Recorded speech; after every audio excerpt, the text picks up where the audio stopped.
Hello everyone, myself Dr. Anchila, Assistant Professor in ABSIT Ghaziabad. हम अपनी unit first discuss कर रहे हैं जिसका नाम है रिलेटिविस्टिक मैकेनिक्स। लास्ट लेक्चर में हमने टाइम लेंथ कॉन्ट्रैक्शन को डिस्कस किया था। तो आज का जो हमारा टॉपिक है वो है time dilation and outcome, describe time dilation equations and apply time dilation to verify its real effect. It means हम time dilation के derivation को भी डिस्कस करने वाले हैं, साथ में कि टाइम डायलेशन एक रियल इफेक्ट है उसको भी हम डिस्कस करेंगे। तो आइए सबसे पहले हम ये जान लेते हैं कि जो टाइम डायलेशन है उसमें दो इंपॉर्टेंट टर्म्स आती हैं, proper and non proper time. तो सबसे पहले हम उसको समझ लेते हैं कि proper and non proper time क्या होता है। देखिए, हम इसको एक एग्जांपल से समझने की कोशिश करते हैं कि सपोज कोई एक ऐसा फ्रेम है जिसमें दोनों इवेंट एक ही प्लेस पर हो रही हैं, तो उन इवेंट के बीच का जो टाइम होता है उसको हम प्रॉपर टाइम बोलते हैं। सपोज अगर हम किसी एग्जांपल की बात करें कि आप अपने रूम में हो, क्लियर, और लाइट का कोई बल्ब है वो एक प्लेस पर लगा हुआ है, बल्ब एक प्लेस पर लगा हुआ होगा, आपने उस बल्ब को ऑन किया, दैट इज एक इवेंट हुई। आपने उस बल्ब को ऑफ किया, दूसरी इवेंट है। क्लियर, बल्ब जो है वो अपने ही प्लेस पर लगा हुआ है। अगर आप उसी रूम के फ्रेम से बात कर रहे हो तो इसका मतलब कोई XYZ कोऑर्डिनेट होंगे, ठीक है। तो दोनों इवेंट उसी ही फ्रेम में हो रही हैं और आप भी वहीं पर हो, वहीं से ऑब्जर्व कर रहे हो, तो उन दोनों इवेंट के बीच का जो समय होगा उसको प्रॉपर टाइम बोलते हैं। क्लियर, अगर कोई दो इवेंट अलग अलग प्लेस पर हो रही हैं तो उन इवेंट के बीच का जो टाइम होता है वो नॉन प्रॉपर टाइम होता है।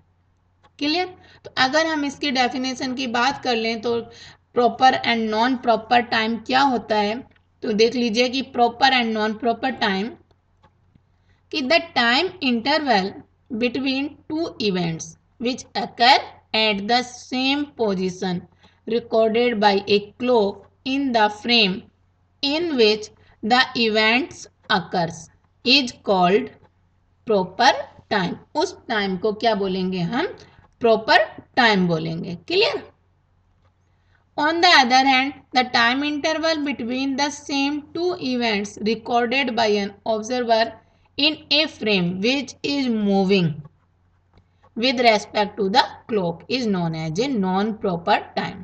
तो ये दोनों टर्म बहुत इंपॉर्टेंट है यहाँ पर, proper and non proper time. अब हम अपने टॉपिक टाइम डायलेशन पर आते हैं कि टाइम डायलेशन होता क्या है। इसको भी अगर मैं आपको एक एग्जांपल से समझाऊं, सपोज दो फ्रेम ऑफ रेफरेंस हैं, जैसे हम अभी तक डिस्कस करते हुए आए हैं कि एक फ्रेम एस है और दूसरा फ्रेम को एस प्राइम है। क्लियर, अब आप एस फ्रेम में अगर खड़े हैं और यहाँ इन दोनों फ्रेम में क्या है, एक एक वॉच है। ठीक, आपने एक अच्छी सी वॉच पहन रखी है, क्लियर, बिल्कुल वॉच सही है, आप एस फ्रेम में हैं, तो आप क्या कहेंगे कि जो एस प्राइम फ्रेम वाला ऑब्जर्वर है या वहां पर जो पर्सन है उसकी वॉच जो है वो स्लो हो गई है, या कहेंगे आप कि वो वॉच गलत टाइम दे रही है, मेरी वॉच बिल्कुल सही टाइम दे रही है। बट आइंस्टीन ने अपने पोस्टुलेट दिए थे कि दोनों ही इनर्शियल फ्रेम जो होते हैं सेम होते हैं, तो यही बात एस प्राइम फ्रेम वाला भी कहेगा कि मेरी वॉच जो है वो बिल्कुल सही चल रही है, एस फ्रेम वाले ऑब्जर्वर की वॉच खराब हो गई है, इट मीन स्लो हो गई है। तो हमेशा क्या हुआ कि जो मूविंग वॉच है वो स्लो हो गई है, या हम ये कहेंगे कि जो मूविंग वॉच है वो लॉन्गर टाइम इंटरवल मेजर करेगी, जिसको बोलते हैं हम लेंथ, जिसको बोलते हैं हम टाइम डायलेशन। ये का ये बात दोनों ही कह सकते हैं, एस वाला एस प्राइम फ्रेम वाले को कहेगा कि उसकी वॉच स्लो हो गई है, ठीक इसी तरीके से एस प्राइम वाला पर्सन बोलेगा कि एस फ्रेम में जो पर्सन है उसकी वॉच स्लो हो गई है, मेरी वॉच ठीक है।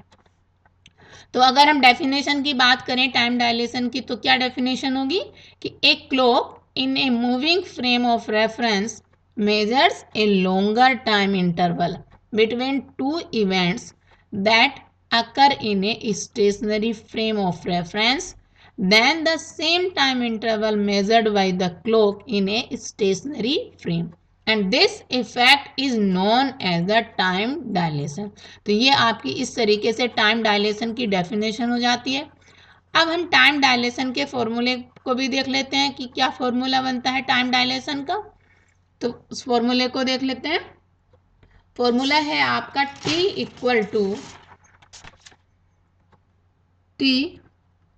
Equal to T naught upon under root 1 minus V square upon C square. Clear. Same T naught आपका प्रॉपर टाइम, ये प्रॉपर टाइम है, एंड जो टी है वो आपका इन प्रॉपर टाइम। बट यहां पर लेंथ कॉन्ट्रैक्शन के कंपैरिजन में उल्टा है, वहां पर प्रॉपर लेंथ बड़ी होती है बट यहां पर प्रॉपर टाइम हमेशा कम होगा, बिकॉज इस फैक्टर की वैल्यू 1 से कम होती है। जब हम इसको टी नोट से इसको डिवाइड करते हैं तो टी की वैल्यू क्या हो जाती है, बढ़ जाती है। हमेशा इन प्रॉपर टाइम से ज़्यादा होगा। तो हम इसको इस तरीके से भी लिख सकते हैं फॉर्मूले को कि इन प्रॉपर टाइम, ये आपको कैलकुलेशन में न्यूमेरिकल करते हुए आसानी रहेगी कि improper time equal to proper time upon under root 1 minus V square upon C square. Clear. तो ये इस तरीके से टाइम डायलेशन की डेफिनेशन एंड फॉर्मूला बन जाता है। अब हम अपने टाइम डायलेशन का डेरिवेशन कर लेते हैं। सिंपल है, इसमें भी हम वही कंसीडर कर रहे हैं कि let us consider two inertial frames of reference S and S prime. S prime is moving with velocity v with respect to s along positive direction of x। Clear. अब कोई क्लॉक रखी हुई है point x पर stationery frame s में, and given out signal eight two times, दो event हो रही है, सपोज एक t1 टाइम पर हो रही है, दूसरी t2 टाइम पर हो रही है। तो उनका टाइम इंटरवल अगर मेजर करता है बाय एन ऑब्जर्वर s, तो टाइम इंटरवल को हम लिख सकते हैं यहाँ पर t नॉट से। तो टी नॉट इक्वल टू क्या लिखा जा सकता है, T naught equal to t1 minus t2 minus t1, this is equation 1। Clear. ये हमारी इक्वेशन 1 हो गई। सेम यही टाइम इंटरवल अगर ऑब्जर्व करता है फ्रेम एस प्राइम वाला पर्सन, देखिए, तो then the time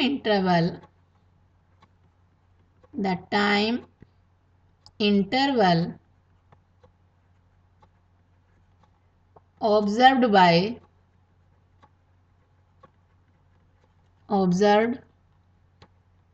by observer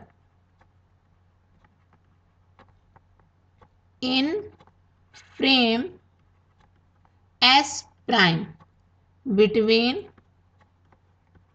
the same two events, between the same two events, उस टाइम इंटरवल को हम लिख सकते हैं t से कि t equal to t2 prime minus t1 prime, this is equation 2।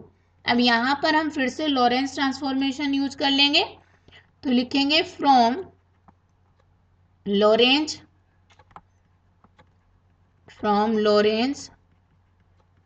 Transformation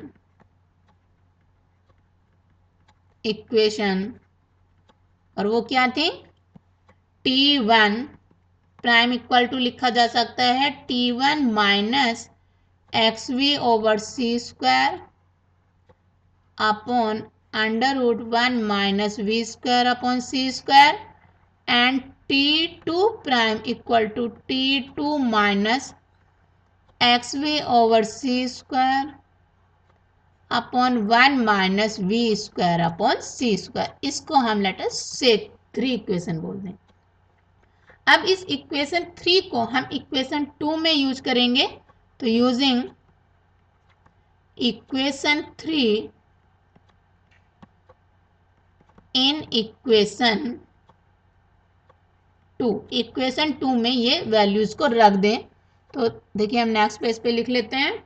तो जब हम T1 prime and T2 prime की वैल्यूज को रखेंगे तो हमें क्या मिलेगा, T equal to T2 minus XV over C square upon 1 minus V square upon C square minus T1 minus XV over C square upon 1 minus V square upon C square.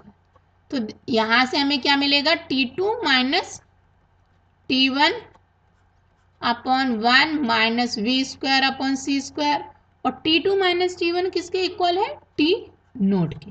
ठीक है, तो T naught upon under root 1 minus V square upon C square. तो T यहां से हमें क्या मिल गया, T equal to T naught upon under root 1 minus V square upon C square. जहां पर हम फिर से लिख लें कि T नोट आपका क्या है, प्रॉपर टाइम है, प्रॉपर टाइम, एंड T आपका इन प्रॉपर टाइम है। क्लियर, क्या आ गया आपका, T equal to T naught upon under root 1 minus V square upon C square. तो 10 हम लिख सकते हैं कि 10 the observer in frame S prime measures a longer time interval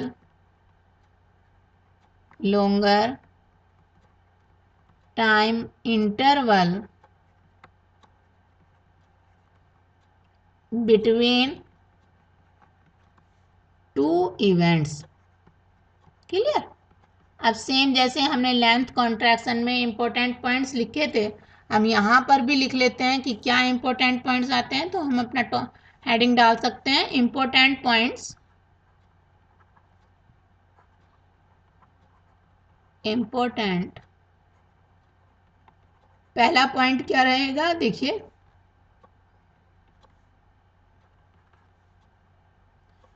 if, same उसी तरीके से कि जो वेलोसिटी है मूविंग फ्रेम की, अगर वो वेलोसिटी ऑफ लाइट से बहुत कम है, then V square upon C square is very small, उसकी वैल्यू क्या होगी, बहुत कम हो जाएगी।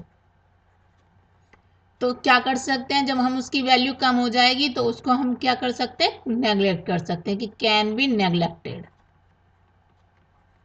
क्लियर, तो ये जो फैक्टर आया आपका under root 1 minus V square upon C square, इसकी वैल्यू लगभग 1 हो जाएगी। दैट इज जो प्रॉपर टाइम है और नॉन प्रॉपर टाइम है, या जिसको हम इन प्रॉपर टाइम बोल रहे हैं, वो दोनों की वैल्यू इक्वल हो जाएंगी। क्लियर, एक पॉइंट हो गया। अब दूसरा पॉइंट देख लेते हैं कि अगर जो मूविंग फ्रेम है उसकी स्पीड लाइट ऑफ स्पीड के कंपैरेबल हो जाए, तो ये जो फैक्टर आता है, जिस फैक्टर से डिले हो रहा है time, 1 minus V square upon C square, इसकी वैल्यू बहुत कम हो जाएगी 1 से। तो उस केस में क्या हो जाएगा, देयरफॉर T जो इन प्रॉपर टाइम है वो प्रॉपर टाइम से ज्यादा हो जाएगा। क्लियर, अब थर्ड पॉइंट देख लेते हैं कि थर्ड पॉइंट क्या है आपका, अगर मूविंग फ्रेम की स्पीड V इक्वल हो जाए स्पीड ऑफ लाइट के, तब क्या होगा, देन जो T है वो इन्फिनिटी हो जाएगा, या हम इसको कह सकते हैं कि डज नॉट एग्जिस्ट, कि वो एग्जिस्ट ही नहीं करेगा। क्लियर, कि हैंस ये कभी भी पॉसिबल नहीं है, इट इज इम्पॉसिबल, कि कभी भी ऐसा नहीं हो सकता कि कोई फ्रेम या कोई भी बॉडी स्पीड ऑफ लाइट से ट्रेवल करे। उस केस में क्या होगा, T इन्फिनिटी हो जाएगा। कहने का मतलब T को हम कैलकुलेट ही नहीं कर सकते, वो एग्जिस्ट नहीं करेगा। तो इस तरीके से कुछ इसके इम्पोर्टेंट पॉइंट्स रहते हैं जो हमने डिस्कस कर लिए। अब एक बहुत इंटरेस्टिंग सी बात है कि ये जो टाइम डायलेशन है इसको हम कैसे फील करेंगे, कि ये कैसे रियल कह सकते हैं हम, ये this is a real effect, या ये क्वेश्चन इसी तरीके से आता है कि right the experimental verification of time dilation. तो जरा हम उसको भी देख लेते हैं कि किस तरीके से एक्सपेरिमेंटली टाइम डायलेशन को प्रूफ किया जा सकता है। देखिए, ये म्यू मेजॉन होते हैं जो लाइट पार्टिकल होते हैं जो लगभग 10 किलोमीटर अर्थ की सरफेस के ऊपर क्रिएट होते हैं। तो हमने वही लिखा है कि mu mesons is a cosmic ray particle which is created at height of 10 kilometer from the earth's surface. The mu mesons are projected towards the earth's surface with a very high speed of about 0.998 c। ये अर्थ की तरफ बहुत तेजी से आ रहे हैं और उनकी जो स्पीड होती है वो लगभग 0.998 c होती है, कि c का वो इतना पार्ट होती है। क्लियर? एंड सी क्या है यहाँ पर, C is the speed of light, and speed of light कितनी होती है 3 इंटू 10 की पावर 8 मीटर पर second. And mu meson are unstable and decay with an average lifetime about 2 into 10 की पावर -6 सेकेंड। बिकॉज जो म्यू मेजॉन पार्टिकल होते हैं वो स्टेबल नहीं होते हैं, वो लगभग उनका जो लाइफ टाइम रहता है वो 2 इंटू 10 की पावर -6 सेकेंड होता है, एंड आफ्टर दिस टाइम वो डीके हो जाते हैं पॉजिट्रॉन एंड इलेक्ट्रॉन में। क्लियर? तो सबसे पहले अगर हम डिस्टेंस कैलकुलेट कर लें कि इस लाइफ टाइम में एंड इस टाइम में कितनी वो डिस्टेंस ट्रेवल करेंगे, तो देखिए वो कितनी आती है। तो सबसे पहले जरा हम उसका लाइफ टाइम लिख लें कि द एवरेज लाइफ टाइम कितना दिया है, एवरेज लाइफ टाइम, जो एवरेज लाइफ टाइम है वो इसका है 2 इंटू 10 की पावर -6 सेकेंड। क्लियर? अब हम डिस्टेंस कैलकुलेट कर सकते हैं कि the average distance travelled bye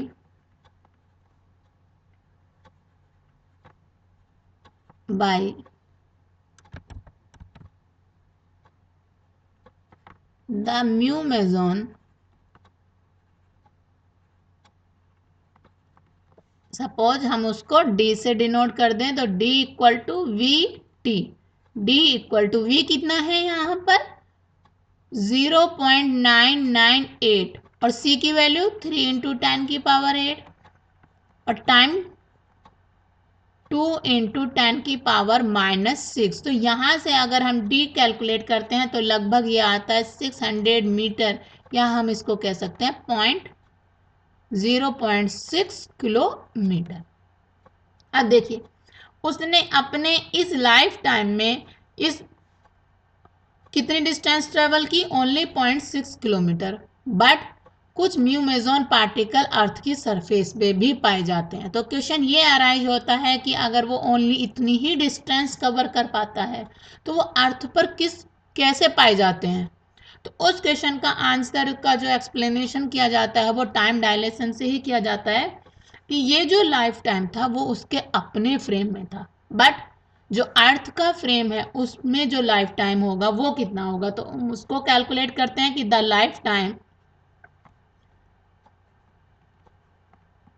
life time of mu mesons is 2 into 10 की power -6 second is its own frame, ये लाइफ टाइम उसके अपने फ्रेम में है। तो इन द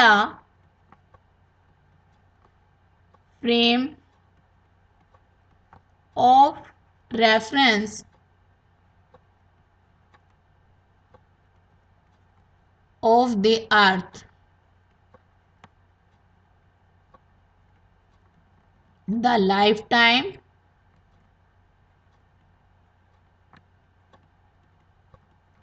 कितना होगा, हम उस फॉर्मूले से कैलकुलेट करेंगे, t equal to T naught upon √1 - v² upon c²। ये वैल्यू कितनी आ जाएगी 2 इंटू 10⁻⁻6 अपॉन 1 माइनस v की वैल्यू 0.998 c अपॉन c का होल स्क्वायर। तो यहाँ से अगर हम इसको कैलकुलेट करते हैं तो ये आता है 3.17 इंटू 10⁻⁻5 सेकेंड। क्लियर है। अब इस नए लाइफ टाइम में वो कितनी डिस्टेंस ट्रेवल करेगा उसको कैलकुलेट कर लें हम जरा कि in this new life time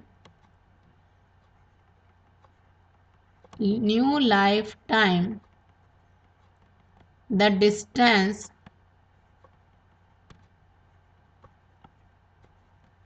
traveled by